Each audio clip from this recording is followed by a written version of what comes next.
नमस्कार, मैं अंजना और आप देख रहे हैं अभ्यंक न्यूज नेटवर्क, भारत का सबसे सर्वाधिक खबरों वाला चैनल, जो आपको निष्पक्ष सच्ची खबरें सबसे पहले अभ्यंक न्यूज नेटवर्क पर मिलती हैं। 9 जुलाई को भारत बंद, 25 करोड़ मजदूरों की राष्ट्रव्यापी हड़ताल, बैंक डाक पर असर तय। देश में 9 जुलाई को एक बड़ा मजदूर आंदोलन देखने को मिलेगा। इस दिन देश भर के लगभग 25 करोड़ श्रमिक हड़ताल पर उतरेंगे। इसमें बैंक, बीमा, डाक सेवाएं, कोयला खदानें और राज्य परिवहन जैसी अहम सेवाओं से जुड़े कर्मचारी शामिल हैं। ये हड़ताल 10 केंद्रीय ट्रेड यूनियनों के संयुक्त मंच द्वारा बुलाई गई है। उन्होंने इसे भारत बंद का नाम दिया और कहा कि यह सरकार की मजदूर विरोधी नीतियों के खिलाफ एक निर्णायक कदम है। क्यों हो रही है हड़ताल? संयुक्त ट्रेड यूनियनों का कहना है कि केंद्र सरकार ने मजदूरों की मांगों को लगातार नजरअंदाज किया है और कॉर्पोरेट घरानों के हितों को प्राथमिकता दी है। यूनियनों का ये भी आरोप है कि सरकार की नीतियों ने सार्वजनिक क्षेत्र को कमजोर किया है और श्रमिकों के अधिकारों को खत्म किया जा रहा है। All India trade union Congress की अमरजीत कौर ने बताया कि देश भर में 25 करोड़ से ज्यादा मजदूर और कर्मचारी इस आंदोलन में शामिल होंगे। इसमें ग्रामीण मजदूर और किसान संगठन भी साथ देंगे। संयुक्त किसान मोर्चा और कृषि मजदूर यूनियनों ने भी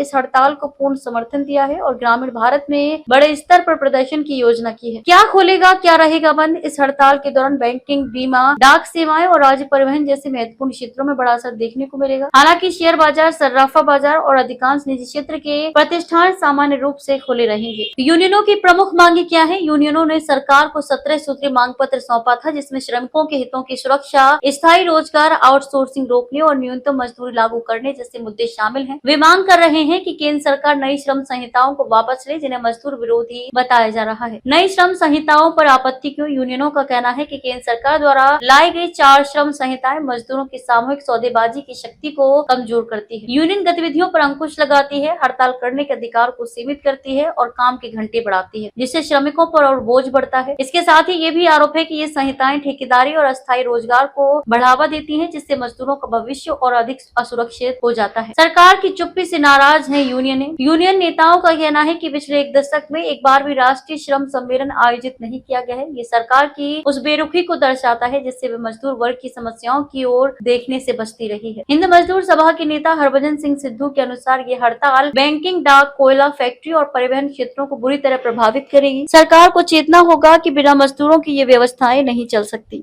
ताजा खबरों के लिए अभ्यंक न्यूज नेटवर्क पेज को फॉलो करें और लाइक करें, सब्सक्राइब करें, बेल आइकन को दबाना ना भूलें।